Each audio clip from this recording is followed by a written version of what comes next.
Hello दोस्तों, आपका स्वागत है आपके अपने चैनल ट्रिकी जीके में। आज हम आपके लेकर आ गए हैं मुग़ल वंश की जो सीरीज चल रही थी उसमें हम बात करेंगे नसरुद्दीन मोहम्मद हुमायूं के बारे में। इससे पहले मैंने बात किया था ज़हीरुद्दीन मोहम्मद बाबर के बारे में और उसका वीडियो अपलोड हो चुका है।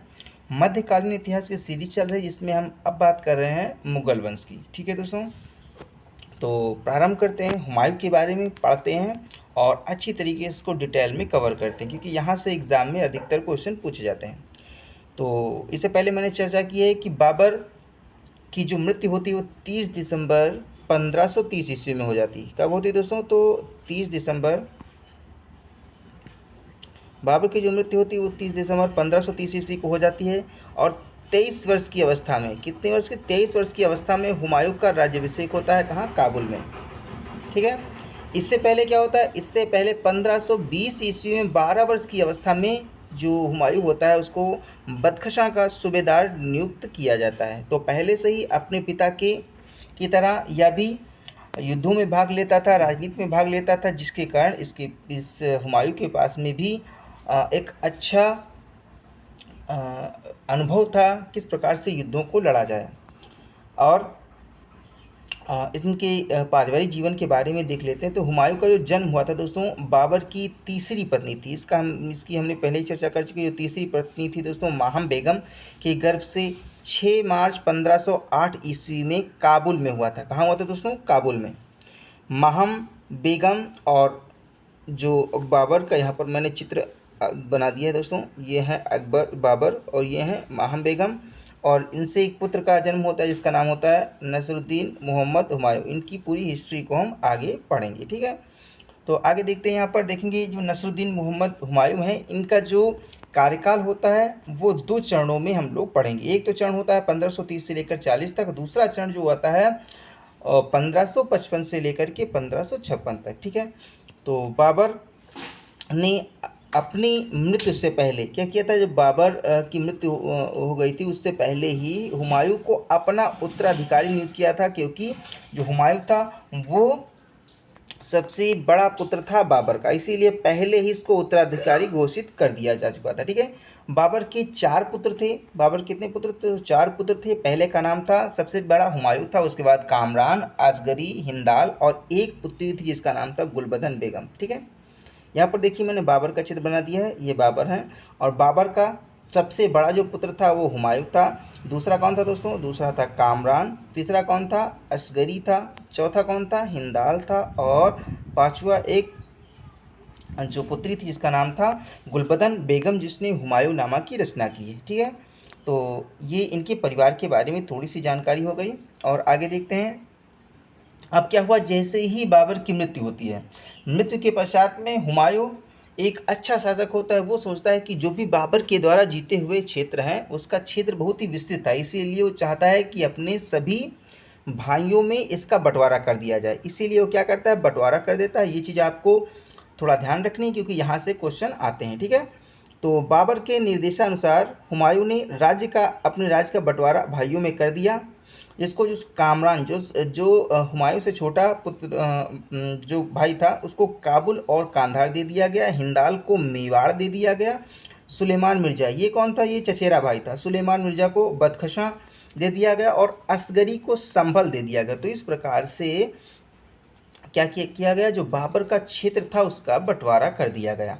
ठीक है, अब जैसे ही बंटवारा हो जाता है उसके पश्चात में हुमायूं को समस्याओं का सामना करना पड़ता है। वो कौन कौन समस्या? जैसे ही गद्दी पर बैठता है हुमायूं, वैसे ही हुमायूं को अनेक कठिनाइयों का सामना करना पड़ता है। सबसे पहली जो उनकी समस्या होती है वो होती है अफगान समस्या, क्योंकि जब बाबर भारत पर आक्रमण करता है और उसके पश्चात में 4 वर्ष के पश्चात में ही उसकी मृत्यु हो जाती है, तो जो सिकंदर लोदी होता है, इसके परिवार की काफ़ी जो इसके भाई वगैरह होते हैं वो इसकी मुख्य समस्या होती है। इसके अतिरिक्त जो बाबर होता है, जब वो इब्राहिम लोदी से यहाँ जीत कर जाता है तो काबुल में क्या करता है? वो चांदी के सिक्के बंटवाता है, जिसके कारण राजकोष भी खाली हो जाता है। ये दूसरी समस्या होती है। जब राजकोष खाली होगा तो ऐसी अवस्था में सैनिकों को उचित उसका पारितोषिक नहीं मिलेगा। उसका वेतन नहीं मिलेगा, जिसके कारण जो सैन्य व्यवस्था भी कमज़ोर थी। और सबसे बड़ी समस्या हो गई थी, सबसे बड़ी भूल हो गई थी कि जो हुमायूं ने अपने जो क्षेत्र थे उसका बंटवारा कर दिया था अपने भाइयों में। ये भी क्या कर रहे थे, कहीं ना कहीं असंतुष्ट थे हुमायूं के इस क्षेत्र से, क्योंकि हुमायूं ने दिल्ली ले लिया था और सभी को छोटे छोटे राज्य बांट दिए थे। और इसके लिए जो हुमायूं के भाई थे वो इस चीज़ से, इस बंटवारे से नाखुश थे। तो ये सबसे बड़ी समस्या थी। पानीपत के युद्ध के बाद में इब्राहिम लोदी का जो भाई था जिसका नाम था महमूद लोदी, वो अपने आप को दिल्ली का वास्तविक उत्तराधिकारी मानता था। इसीलिए उधर जो बंगाल का शासक था उस समय, शेर खां, ठीक है, ये हुमायूं की सबसे बड़ी समस्या थी। और राजकोष पूरा खाली था, पूरी जो सेना थी वो असंगठित थी, जिसके कारण जो हुमायूं को काफ़ी समस्याओं का सामना करना पड़ा। तो फिर भी इन समस्याओं को देखते हुए क्या करता है हुमायूं का सैन्य अभियान, अब हम पढ़ते हैं, ठीक है। तो 1531 ईस्वी में सबसे पहले वो कलिंजर पर आक्रमण करता है। तो हुमायूं क्या करता है, सबसे पहले कलिंजर का किला, उस समय मध्य प्रदेश में पड़ता है और बहुत ही अभेद किला होता है, इस पर वो आक्रमण कर देता है, ठीक है। और वहाँ के उस समय जो राजा होते हैं वो होते हैं राजा प्रताप रुद्रदेव। हुमायूं ने क्या किया यहाँ पर, क्योंकि जो वो किला बहुत अभेद किला था, चारों तरफ बड़ी बड़ी दीवारें बनी हुई थी, जिसके कारण जो हुमायूं होता है वो किले के बाहर 1 महीने तक घेरा डाल देता है। क्योंकि पहले दोस्तों ये जो घेरा डालना सबसे उचित एक आक्रमण होता था, जिसमें क्या करते थे, जो किला होता था जब कोई भी आपत्ति आती थी राजा किले बनवाते थे और उसका जो मुख्य द्वार है उसको बंद कर दिया जाता था, और जिससे कि उसके परिवार के लोग, उसका जो खजाना है और जो उसके रिश्तेदार या रिलेटिव और जो जनता हो किले के अंदर अपना जीवन व्यतीत करती थी। लेकिन धीरे धीरे क्या होता था, जब खाद्यान्न की आपूर्ति पड़ती थी या किसी प्रकार की जो अन्य सामग्री जब खत्म हो जाती थी, उस समय उसे बाहर निकलना पड़ता था और उसी समय क्या कर देते, जो बाहर सेना बैठी होती थी वो उस पर आक्रमण कर देती थी, ठीक है। तो यही कारण था कि 1 महीने तक घेरा डालना किसने, हुमायूं ने, कहाँ पर, कलिंजर के किले पर। और इसके अभियान के दौरान ही उसे पता चलता है, किसको, हुमायूं को पता चलता है कि जो अफगान सरदार है, अफगान सरदार कौन था, महमूद लोदी, ठीक है, ये बिहार का उसमें शासक था और बिहार से ये क्या उत्तर प्रदेश यानी जौनपुर की तरह बढ़ रहा था। जौनपुर पर किसका शासन था, वो हुमायूं का शासन था। तो ये जैसे ही खबर मिलती है वैसे ही हुमायूं क्या करता है, राजा जो रुद्रदेव होते हैं इनसे क्या करता है, अपनी सैनिक की जो भरपाई है, यानी जो भी उसका खर्च लगा हुआ है तथा सैनिकों की जो भी क्षतिपूर्ति है उसको लेकर वह जौनपुर की ओर दौड़ता है, ठीक है, कि जौनपुर को वो बचा लेते, वो जौनपुर की ओर चल देता है, जिससे कि जो पहला जो सैन्य अभियान होता है कलिंजर का, यहाँ क्या हो जाती है, संधि हो जाती है, ठीक है। उसके पश्चात में 1 वर्ष के पश्चात में फिर से युद्ध होता है, वो होता है दोहरिया का युद्ध, और वो होता है 1932 ईस्वी में। ये कहाँ पर होता है, तो ये हमने बताया कि जब जो हुमायूं है वो पहुँचता है कहाँ, जौनपुर के पास में। तो हुमायूं ने अगस्त 1532 ईस्वी में गोमती नदी के किनारे दोहरिया कहाँ पड़ता है, तो उत्तर प्रदेश के जो बाराबंकी जिला है वहाँ पर पड़ता है, वहाँ पर महमूद लोदी से भेंट होती है और वहीं पर युद्ध होता है। और ये जब युद्ध होता है तो इस युद्ध के बाद में क्या होता है, महमूद लोदी हार जाता है और जौनपुर पर कब्जा हो जाता है किसका, हुमायूं का। तो महमूद लोदी हार जाता है इसमें और जौनपुर पर किसका, हुमायूं का कब्जा हो जाता है। और इस युद्ध में एक खास बात थी कि जो शेर शाह है, ठीक है, शेर शाह आगे चलकर शेर शाह सूरी ही की उपाधि धारण करेगा। तो शेर शाह भी इस युद्ध में भाग लेता है, लेकिन फिर भी महमूद लोदी हार जाता है, ठीक है। तो दूसरा युद्ध हुआ दोस्तों दोहरिया का युद्ध, दूसरे दोहरिया याद रखना है। तीसरा जो युद्ध होता है वो क्या करता है हुमायूं, 1932 में ही जब वो दोहरिया का युद्ध जीत लेता है तो उसके पश्चात में उसका आत्मबल बढ़ जाता है, जिसके कारण वो क्या करता है, इसके बाद 1932 में ही चुनार का किला किसका होता है दोस्तों, उस समय शेर खां के अधीन होता है चुनार का किला। वहाँ पर वो आक्रमण करता है, आक्रमण करने के पश्चात में, क्योंकि चुनार का किला भी अभेद किला होता है, यहाँ पर देख सकते हैं चुनार का किला जो होता है उसके चारों ओर पानी भरा होता है, यानी समुद्र होता है, झील होती है, जिसके कारण क्या होता है, जो हुमायूं होता है वो आक्रमण पूर्णतः नहीं कर पाता है। इसीलिए क्या करता है, लगभग 4 महीने तक किले को वो घेरे रखता है। अंततः क्या होती है, जब किले के में जो राशन पानी जब ख़त्म हो जाता है तो उसके बाद में 4 महीने के बाद में संधि हो जाती है। शेर खां क्या करता है, संधि कर लेता है और अपने पुत्र कुतुब खां, तो शेर खां के पुत्र का नाम क्या है दोस्तों, कुतुब खां। कुतुब खां को एक सैनिक टुकड़ी के साथ में हुमायूं के साथ भेजना पड़ता है और वो कहता है कि अब हम दोबारा कभी भी आप पर आक्रमण नहीं करेंगे, कौन, शेर खां, और वो नियमित कर भेजता रहेगा। तो इस प्रकार से क्या करता है, जो चुनार का किला होता है वो हुमायूं शेर खां को सौंप देता है और फिर वापस चला जाता है। तो ये इसके पश्चात में हुआ चुनार का पहला ये घेरा होता है, प्रथम घेरा होता है 1932 में। अभी किसके अंडर में है चुनार का किला, ये हो जाता है किसके, शेर खां के अंडर में, ठीक है। उसके पश्चात में 32 से जो आंतरिक विद्रोह होने लगते हैं हुमायूं के, तो उसको दबाता है। उसके पश्चात में 2 वर्ष के पश्चात यानी 1900 मालवा और गुजरात अभियान के निकलता है 1934 से 35 में। हुमायूं के समय जो गुजरात का शासक होता है वो होता है बहादुर शाह। कौन होता है दोस्तों, बहादुर शाह, ठीक है, याद रखना। गुजरात का शासक होता है बहादुर शाह। वह 1526 ईस्वी में जब यहाँ पर बाबर का आक्रमण होता है उसी समय मालवा पर आक्रमण करता है और आक्रमण करके उसे जीत लेता है। तो ये गुजरात का शासक है, कौन है, बहादुर शाह। इसके बाद वह राजस्थान की ओर घुमा, राजस्थान की ओर कूच करता है और उस समय जो आंतरिक विद्रोह को दबा रहा होता है हुमायूं, और उसी समय वो क्या करता है, चित्तौड़ को पर घेरा डालता है, उसे जीत लेता है और उसे अपने अधिकार क्षेत्र में ले लेता है। मेवाड़ के जो उस समय मेवाड़ के जो शासक थे, पता है ठीक कौन थे दोस्तों, राणा सांगा थे, जिनके साथ में बाबर का युद्ध होता है। तो राणा सांगा की जो विधवा पत्नी होती है, इनका नाम होता है कर्णवती। कर्णवती क्या करती हैं, अपनी रक्षा के लिए ये हुमायूं के पास में अपनी मदद के लिए राखी भेजती हैं। और हुमायूं ने क्या किया, वो भी जो बहादुर शाह है इसको चेतावनी देते हैं कि यदि आप संधि कर लो, नहीं तो हुमायूं स्वयं इस मेवाड़ की रक्षा करने के लिए इस पर आक्रमण करेगा। और इतना सुन करके क्या करता है, बहादुर शाह होता है वो कर्णवती से क्या करता है दोस्तों, वो संधि कर लेता है।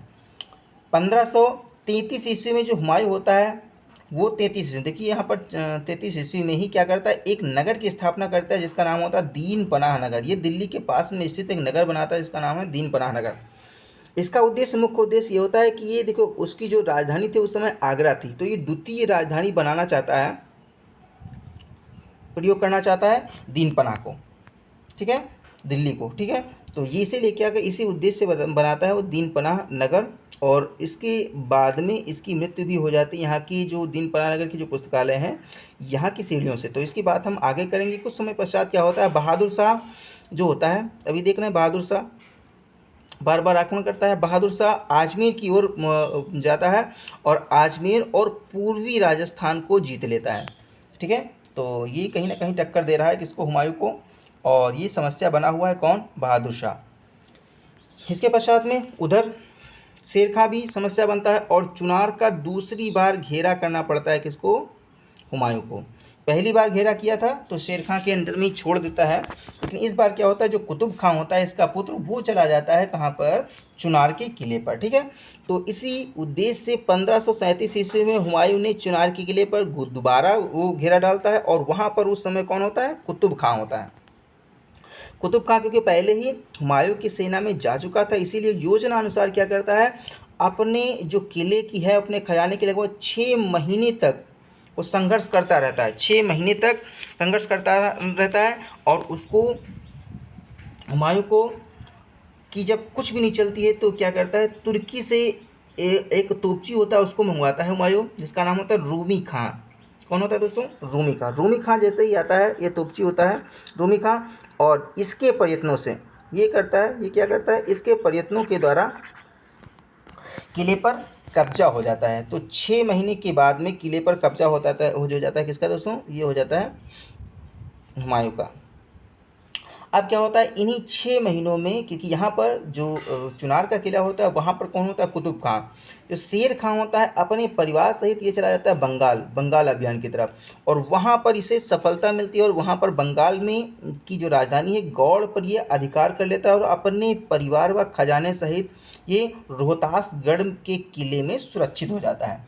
कौन, ये शेर खां। ठीक है, जब 6 महीने तक जब यहाँ हुमायूं व्यस्त था कहाँ पर, ये चुनार के किले पर घेरा डाला था, उसी समय ये बंगाल पर अधिकार कर लेता है। कौन, शेर खां। ठीक है, अब जैसे ही इसको पता चलता है हुमायूं को कि शेर खां ने बंगाल पर अधिकार कर लिया, क्योंकि बंगाल उस समय का जो राज्य था वो बहुत ही शक्तिशाली राज्य था, बहुत ही एक प्रकार का इसे सोने की चिड़िया कहा जाता था वो जो राज्य था, किसको, बंगाल को।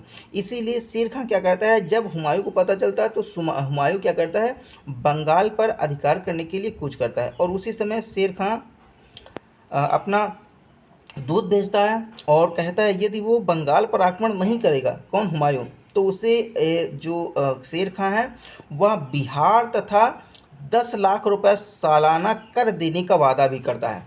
कौन, शेर खां। लेकिन इसको वो रिजेक्ट कर देता है, अस्वीकार कर देता है, और हुमायूं ने क्या किया, 1538 ईस्वी में क्या करता है, वो बंगाल को जीत लेता है, बंगाल पर अपना अधिकार प्राप्त कर लेता है। और जब ये बंगाल पर अधिकार प्राप्त कर रहा होता है, आक्रमण कर रहा होता है, उसी समय क्या करता है, जो शेर खां होता है वो चला आता है हुमायूं के क्षेत्र में। हुमायूं को कौन सा क्षेत्र दोस्तों, बनारस, कड़ा, बहराइच, कन्नौज और संभल पर वो अधिकार कर लेता है। इन क्षेत्रों पर वो अधिकार कर लेता है जब वो व्यस्त होता है, कौन, हुमायूं, बंगाल पर। तो इसके पश्चात में क्या होता है, अब इस चीज़ को जैसे ही बंगाल से वो वापस आता है, कौन, हुमायूं, तो बंगाल से लौटते समय एक स्थान पड़ता है दोस्तों, बक्सर के निकट 26 जून 1539 ईस्वी को हुमायूं और शेर खां की सेनाओं में युद्ध होता है, और इसमें सहारा लेता है शेर खां कूटनीति का।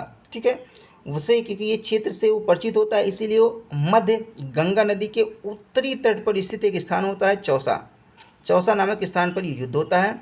और इस युद्ध में क्या होता है, चौसा के युद्ध में हुमायूं की शर्मनाक हार होती, बहुत ही शर्मनाक हार होती है। उसे अपने सैनिकों सहित भागना पड़ता है, वह अपने सैनिकों सहित गंगा नदी में कूद जाता है। यानी उसके कुछ सैनिक जब वो देखता है कि हार रहे हैं और उसके सैनिक आधे सैनिक मारे जा चुके हैं, इसीलिए वो क्या करता है, अपनी जान की रक्षा करने के लिए कुछ सैनिकों के साथ में वो गंगा नदी में कूद जाता है, जिसके कारण एक जो भिस्ती होता है, भिस्ती क्या करता है, इनकी जान बचाता है। किसकी, हुमायूं की।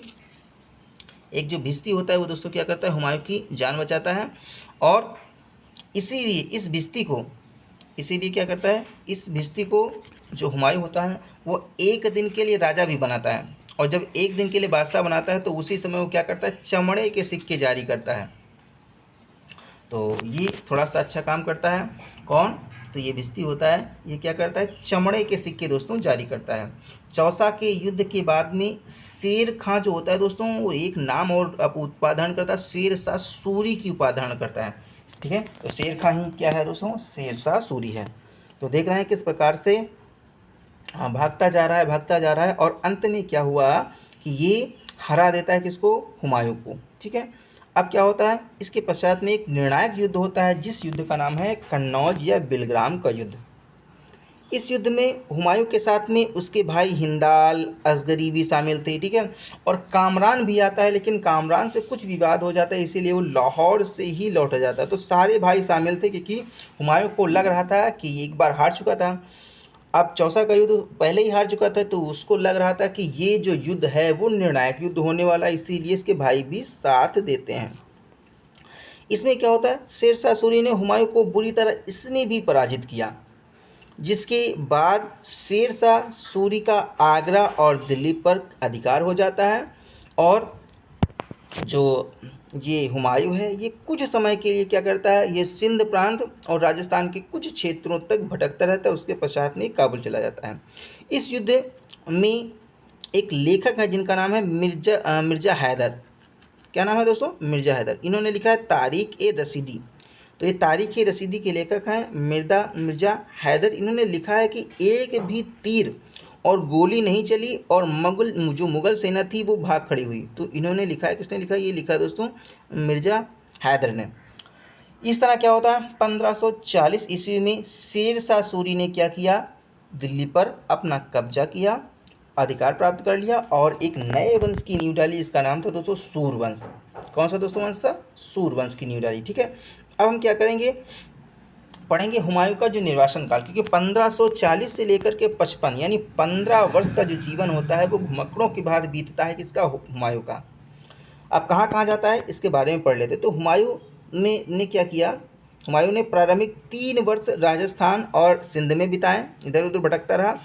और इसी समय हुमायूं ने 1541 ईस्वी में 41 ईस्वी में हमीदा बानो नामक एक स्त्री से विवाह कर लिया। और जो हमीदा बानो थी दोस्तों, सिया मौलवी अली अकबर जामी की पुत्री थी। ठीक है, इनको आपको याद रखना, क्योंकि यहाँ पर देखिए सिया जो मुस्लिम थे जिनका नाम था दोस्तों, क्या नाम था, सिया मौलवी थे जिनका नाम था अली अकबर जामी। ये अली अकबर जामी की पुत्री थी और इन्हीं के नाम पर जब इनका पुत्र होता है, हुमायूं का पुत्र होता है, उसका नाम रखा जाता है दोस्तों अकबर। ठीक है, तो ये सिया मौलवी थे जिनका नाम था अली अकबर जामी। 15 अक्टूबर 1542 ईस्वी को, ठीक है, अमरकोट में राणा वीर साल के महल में हमीदा बानो ने क्या किया, एक पुत्र को जन्म दिया जिसका नाम अकबर रखा गया। अकबर क्यों रखा गया, क्योंकि इनके जो नाना थे उसका नाम था अकबर। ठीक है, अकबर जामी। 1543 ईस्वी में हुमायूं ईरान चला गया। ठीक है, यहाँ पर देख रहे हैं किस प्रकार से 40 में वो हार जाता है। हारने के पश्चात में 43 में कहाँ चला जाता है, ईरान चला जाता है। वहाँ का एक शासक होता है जिसका नाम होता है तहमास्प। तहमास्प के यहाँ शरण लेता है और वहाँ पर क्या करता है, उन्हीं के दरबार में, एक चीज़ और याद रखना कि इन्हीं के दरबार में अकबर का एक संरक्षक, आपने आगे देखेंगे अकबर की वीडियो में, बैरम खां से मुलाकात होती है किसकी, हुमायूं की। और बैरम खां एक बहुत ही योग्य पुरुष होता है, इसीलिए क्या करता है, बैरम खां को अंगरक्षक नियुक्त कर देता है अकबर का। कौन नियुक्त करते थे दोस्तों, हुमायूं। तो यहीं पर मुलाकात होती है किससे, बैरम खां से। और तहमास्प की सहायता से क्या करता है, धीरे धीरे 1545 ईस्वी में अपने भाइयों से काबुल और कांधार जीत लेता है। कौन, हुमायूं। तो एक बार फिर से क्या करता है, सेना को एकत्रित करता है और एकत्रित करने के पश्चात में क्या करता है, विजय की ओर निकल पड़ता है और पहले अपने भाइयों को हराता है। और उसके पश्चात में 1545 ईस्वी में जब शेर शाह सूरी की मृत्यु हो जाती है, उसके पश्चात में उसे 10 वर्ष के पश्चात, यानी 45 में मृत्यु हो जाती है, लेकिन 10 वर्ष के पश्चात यानी 1555 में उसे ये बात पता चलती है कि शेर शाह सूरी की मृत्यु हो गई। और धीरे धीरे वो सेना को एकत्रित करता है। एकत्रित करने के पश्चात में 1555 ईस्वी को फिर से भारत पर आक्रमण करता है और ये युद्ध कहलाता है मच्छीवाड़ा का युद्ध। कौन सा दोस्तों है, मच्छीवाड़ा का युद्ध। 15 मई 1555 ईस्वी को होता है। यह जो युद्ध होता है दोस्तों, लुधियाना के पूर्व में सतलज नदी के किनारे मच्छीवाड़ा स्थान पर होता है, जिसमें हुमायूं और अफगान जो सरदार होते हैं, नजीब खां और ततार खां। ये दोस्तों कौन सरदार होते हैं, ये अफगान सरदार होते हैं, नजीब खां और ततार खां, इनके बीच में होता है, जिसमें क्या होता है, हुमायूं विजयी होता है और पंजाब पर मुगलों का अधिकार हो जाता है। क्योंकि इन 10 वर्षों में 45 में उसे पता तो चल जाता है कि शेर शाह सूरी की मृत्यु हो गई, लेकिन अभी उसके पास में स्थायी और अच्छी सेना नहीं होती, जिसके कारण क्या करता है, सबसे पहले ये स्थायी और एक अच्छी सेना, विस्तृत सेना को तैयार करता है। कौन, हुमायूं। और उसके पश्चात में आक्रमण करता है अफगान सरदार यानी पंजाब के क्षेत्र में और वहाँ पर हराता है नजीब खां और ततार खां को और अधिकार कर लेता है पंजाब के क्षेत्र में। ठीक है, इसके पश्चात में दूसरा युद्ध होता है दोस्तों, सरहिंद का युद्ध। ये कब होता है, तो 22 जून, ये देखिए 15 मई को हो रहा है। उसके पश्चात में 22 जून 1555 ईस्वी को होता है दोस्तों सरहिंद का। इस युद्ध में क्या होता है, अफगान सेना का जो नेतृत्व कर रहा था सिकंदर सूर कर रहा था। ठीक है, और मुगल सेना का जो नेतृत्व कर रहा था बैरम खां कर रहा था। इससे पहले हमने बताया ना बैरम खां से कहाँ मुलाकात होती है दोस्तों, तो तहमास्प के दरबार में होती है बैरम खां की मुलाकात। और बैरम खां अत्यंत योग्य होता है, इसे सेनापति नियुक्त कर दिया जाता है और ये मुगल सेना का नेतृत्व कर रहा होता है उस समय। और इस युद्ध में क्या होता है, अफगान की पराजय होती है और 22 जुलाई 1555 ईस्वी को दिल्ली की गद्दी पर फिर से हुमायूं बैठ जाता है। और इस प्रकार से पुनः 1555 ईस्वी में 22 जुलाई 1555 ईस्वी में मुगल वंश फिर से स्थापित हो जाता है कहाँ पर, दिल्ली में। तो उसके पश्चात में अभी बताएंगे किस प्रकार से जे हुमायूं का मकबरा बना हुआ है, ठीक है। तो हुमायूं की मृत्यु देखते हैं किस प्रकार से होती है। तो यहाँ तक कहानी समझ में आ गई हो किस प्रकार से दोबारा शासन आता है हुमायूं का। 1556 ईस्वी को हुमायूं ने जो 33 ईस्वी यानी 1533 ईस्वी में जो एक नगर बसाया था जिसका नाम था दीन पनाह नगर, ठीक है। वहीं पर एक पुस्तकालय बना हुआ था जिसका नाम था शेर मंडल, ठीक है। और इसी की सीढ़ियों से उतरते समय गिर गया और लुढ़कते हुए उसकी मृत्यु हो जाती है। कब हो जाती है दोस्तों, 1556 ईस्वी में। इसीलिए जो प्रसिद्ध इतिहासकार लेन पोल है उन्होंने ने लिखा है, कहा है कि जो हुमायूं है वो जीवन भर लुढ़कता रहा और लुढ़क कर की ही उसकी मृत्यु हो गई। जीवन भर वो इधर उधर लुढ़कता रहा, घूमता रहा, घुमक्कड़ों जैसा जीवन व्यतीत करता रहता और लुढ़क कर ही उसकी क्या हो गई, मृत्यु हो गई। तो ये किसने कहा, ये कहा है लेन पोल। ये एग्जाम में आया हुआ क्वेश्चन है, आपको ये चीज़ याद रखनी है। हुमायूं की पत्नी जो होती है इनका नाम होता है हाजी बेगम, ठीक है। ये सारे जितने भी इंपॉर्टेंट क्वेश्चन हैं उनको हमने हाईलाइट कर दिया है। आप क्या कर सकते हैं, स्क्रीनशॉट ले सकते हैं या इसका नोट तैयार कर सकते हैं और आप अपनी अच्छी तैयारी कर सकते हैं। तो हाजी बेगम ने क्या किया, दिल्ली में हुमायूं का मकबरा बनवाया और यह जो गोल गुंबद का संगमरमर का बना भारत में पहला मकबरा है, ठीक है। हुमायूं की एक सौतेली बहन थी जिनका नाम था गुलबदन बेगम, इन्होंने हुमायूंनामा की रचना की है। हुमायूं की मृत्यु के बाद में कुछ समय के लिए विक्रमादित्य हेमू, ये हिंदू शासक होता है, इसका दिल्ली के शासन पर अधिकार हो जाता है। हुमायूं इसके अतिरिक्त एक अन्य चीज़ भी है कि हुमायूं जो ज्योतिष में अत्यधिक विश्वास रखता था, जिसके कारण वो सप्ताह के अलग अलग दिनों में दोस्तों अलग अलग रंग के कपड़े पहनता था, ठीक है। तो ये देख लेंगे एक बार, पहले देखेंगे हुमायूं का मकबरा जो दिल्ली में बना हुआ है, ठीक है। तो ये गुंबद वाला पहला मकबरा है, ठीक है। भारत में बना पहला मकबरा है, ठीक है। और ये संगमरमर का बना हुआ पहला मकबरा है, ठीक है। तो ये हो गया कौन से दोस्तों, हुमायूं का मकबरा। अब हम देखेंगे प्रीवियस ईयर में कौन कौन से क्वेश्चन आए हुए हैं। वैसे तो बहुत से क्वेश्चन आए जिनका हम क्या करेंगे, अंत में लगभग 100+ क्वेश्चन मुगल वंश के कराएंगे, लेकिन आप थोड़े से क्वेश्चन पहले ही देख लीजिए। तो पहला क्वेश्चन पूछा गया दोस्तों कि हुमायूं का जन्म कब और कहाँ हुआ है, ठीक है। तो हुमायूं का जो जन्म हुआ दोस्तों, ऑप्शन नंबर ए इसका सही है, 6 मार्च 1508 ईस्वी में काबुल में हुआ था, ठीक है दोस्तों। 6 मार्च 1508 ईस्वी में काबुल में हुआ है। दूसरा क्वेश्चन पूछा गया, दिल्ली की गद्दी पर बैठने वाले पहले जो हुमायूं कहाँ का सूबेदार था। यहाँ दोस्तों थोड़ा सा मिसप्रिंट हो गया, आप समझ लेना। हुमायूं दिल्ली की गद्दी पर बैठने से पहले हुमायूं कहाँ का सूबेदार था, कांधार का, बदख्शां का, मुल्तान का या दिल्ली का। तो ऑप्शन नंबर सही हो जाए इसका बी दोस्तों, ये बदख्शां का सूबेदार था, ठीक है। हुमायूं का मूल नाम क्या था, हुमायूं का मूल नाम क्या था। तो देखेंगे दोस्तों, जो हुमायूं का मूल नाम था वो दोस्तों नसरुद्दीन मोहम्मद हुमायूं था, ठीक है। इससे पहले हम बता चुके हैं। और बाबर का नाम था दोस्तों जहीरुद्दीन मोहम्मद बाबर। इसके पश्चात में देखेंगे, निम्नलिखित में से किसने कहा है कि हुमायूं लुढ़कता हुआ, मतलब पूरा जीवन लुढ़कता रहा और लुढ़कते हुए उसकी मृत्यु हो गई, ये किसने कहा है। तो ये दोस्तों पंक्ति कही है वो स्टेनली लेनपूल ने कही है, ठीक है। ऑप्शन नंबर ए सही हो जाएगा। निम्नलिखित में से किस मुगल सम्राट ख्वादामीर ने सिकंदर ए आजम कहा है, किसे कहा है। तो ये कहा है दोस्तों हुमायूं को कहा है, इंपॉर्टेंट है, इसको आपको याद रखना। निम्नलिखित में से कौन सा मुगल सम्राट हुमायूं के गुरु थे, ठीक है। तो कौन गुरु थे, तो ऑप्शन नंबर सही हो जाएगा सी दोस्तों, शाह मोहम्मद गौस जो थे ये दोस्तों हुमायूं के गुरु थे। इसके पश्चात में देखेंगे, चौसा का युद्ध निम्नलिखित में से किस वर्ष लड़ा गया।